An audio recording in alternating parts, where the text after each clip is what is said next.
Hello everyone, it's TheCanadianWifier here. Told you you'd see more of this rain team. Don't think you were getting away from it anytime soon. You got the Life Orb, Naive Tornadus with the superpower. Nice and mixed, nice and Life Orb, nice and deadly.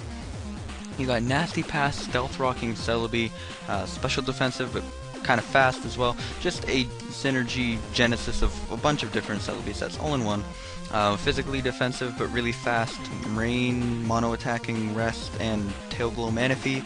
Physically defensive Lantern, Ebo Keldeo, and Specs Politoed.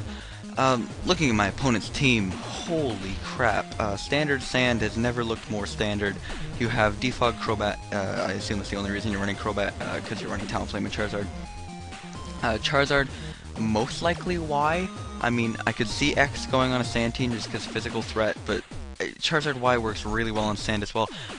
Just recently, I've been seeing Charizard Y a lot more because it's a lot better. But yeah, so I'm assuming Charizard Y off the bat, and it's going to give my Rain a little bit of a run for its money. Other than that, just threats on threats. I mean, Talonflame I do have a hard switch in for, but Garchomp's a giant threat. Rotom Wash is going to be an annoyance like always. T-Tar, you can't forget about T-Tar. It's here to stay. So, whatever. We'll just see how this team stands up to a standard-ass Sand team. Lead Tornadus, always, and that's basically my rule with this team, because even if they do something like this, like lead Charizard Y and get up their Sun, you can always U-turn out because you're always going to be faster, and U-turn out into your Rain. There's really no risk at all, unless you're running Scarf Charizard and OU, in which case you're just going to win anyway, because your opponent is bad. So he Mega Evolves, goes into Y, gets the Sun up. I go right into my Politoed, eat up a Flamethrower, and because of the Rain and because of Politoed's natural special defensive bulk, it's not going to do very much. Rotom comes in, but Rotom's not going to like taking a Modest Spec Surf, and it does about half. I see that he's lefty, it's not Resto Chesto, which is good to keep in mind for later, as he's going to predict me to switch out and go right back out into his Charizard and set up the Sun again. And of course I did switch out because I was not in the mood to take a Volt Switch and go right up in the Celebi, so it's a good play from my opponent, but unfortunately, I mean, it's not going to stop me from going right back into the Politoed. He is wearing me down with Flamethrowers, of course, but the rate at which he's wearing me down is a lot slower than the rate that I am dealing massive damage to his team. So, there's no reason for me not to just go for another Surf here. He's going to get off massive damage. Even if he wants to go into T-Tar, the special defense boost can only save you so much, because, I mean, it is still a Specs Modest Surf. It's going to do roughly half. Enough to make me want to stay in for the 2-hit KO. It's just going to miss out, but luckily he goes for Pursuit. Most likely Banditar, because I just don't know. I feel like Scarf would have done a lot less, and that actually did quite a lot, considering it was just a 40 base power move.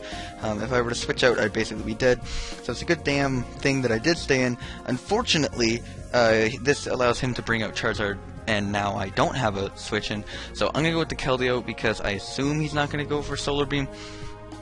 But unfortunately, he does. He's going to easily kill off my Keldeo. He gets a crit.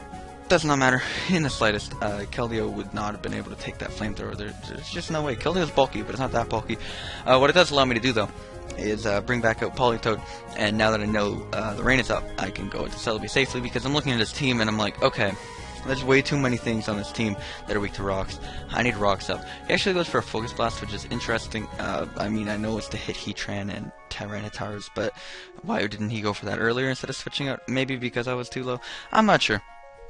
Either way, I'm going to be able to get up my rocks this turn, which is going to be huge and beneficial for me in the long term, obviously. I'm going to be able to switch out to Lantern on his Talonflame. I really have no choice in this position, even though the U-turn is really obvious. I can't stay in because I'm a Celebi, and I would just die to the U-turn anyway. So I'm going to go into Lantern, and unfortunately it's going to allow his Garchomp to come in for free off of the U-turn, which is absolute terrible news. He's going to predict the crap out of me and go right out into the Crobat as a free opportunity as I switch out to defog away his Stealth Rock as I go out to Tornadus. He is faster than me, which obviously means he's going to be able to defog before I can taunt him, or yeah, I would most likely taunt him if I was faster. But because I'm not faster, I know he's going to be able to get off that defog. I'm just going to kill him with a Hurricane, and no harm, no foul, really. I mean, you wanted that defog so badly, you paid for it with your life. He brings back out the Talonflame, and I really wanted to stay on this turn and click U-turn, but it wasn't worth it because even if I do just take a U-turn from my Lantern, even if I do take a U-turn with my Lantern, it's still better than me possibly losing my Tornadus. Tornadus is way too valuable for me in the long term, just for a silly play like that. I'm going to be able to switch in my Lantern, and then he brings in Charizard off the U-turn. Easy play out to Politoed for me. Just set up the rain either one last time, or if he makes a mistake like he does here, for many more times, as I'm able to set out Celebi on the Solar Beam. I mean, unlike T-Tar, who can trap and kill when Charizard locks itself in a Solar Beam, that would still kill my Politoed.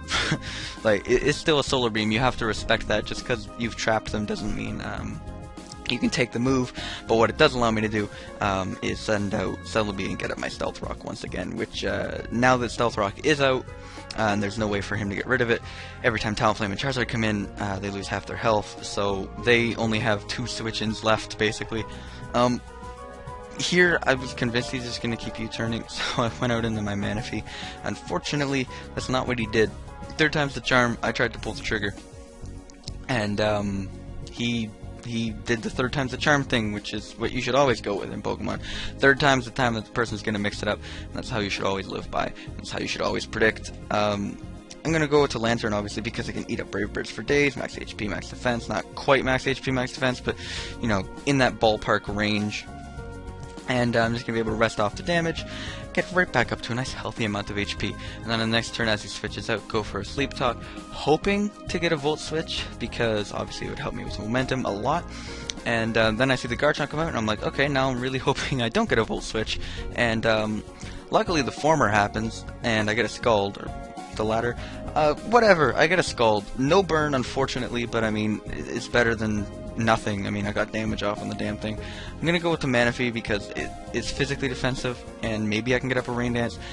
And I actually can. It eats up the Dragon Claw with that physically defensive bulk. And Rain is here for 8 more turns, on top of Politoed being still alive, so there's that. You're going to be able to bring out Tornadus after this turn, obviously, and it's going to be able to threaten him out with a threat. Threaten him out with a threat. I guess that is what's happening here, but I'm going to be able to threaten him out with the prospect of a Hurricane.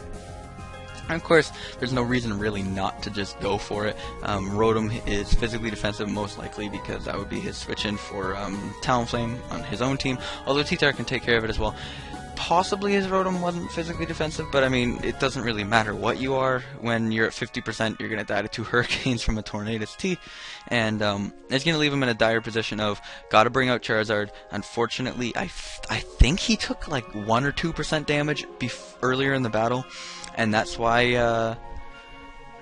he's below half there. Don't quote me on that. He might just have an even number of HP, but it looked like when he got sent in that he was missing like maybe a percentage. Regardless, now that his Charizard is below half, I'm going to be able to switch in Politoed, get the Rain up, and the Rain is here to stay, well, at least for 3 more turns, that is. And he's going to be able to bring out Tornadus and clean up the field. Tornadus is just going to absolutely wreck house because Charizard dies to a Hurricane. Talonflame's going to die to Stealth Rock, these magical pointy stones that float around the float around the field, not around the stones. Although I guess they're floating around other Stealth Rock. And I'm just going to be able to kill off the Garchomp with a Hurricane. So that is going to be the game. Really just kind of picked apart a decently built Sand team there with this team. Tornadus is just too big of a threat. I mean, it is way too fast, it's way too powerful, it hits on both spectrums, it's just an unbelievable threat. And honestly, the most threatening thing on his team was the Charizard Y. Maybe he could have pulled a couple more high-level predictions, predicting me to go into things, but I mean, he did kill my Keldeo instead of going for the Flamethrower, so I mean, he didn't play poorly. It was just the fact that Tornadus T just completely overpowered his team. I think it killed 4 of the Pokemon, Stealth Rock claiming 1 of them, and I don't remember what killed Tyranitar. Either way, regardless, I'm going to stop rambling here. Thank you all for watching. Thank you all for listening. Hope you enjoyed this one. Leave a like if you did. I will see you next time. Until then, take it easy. Have a good day. See you later. Peace.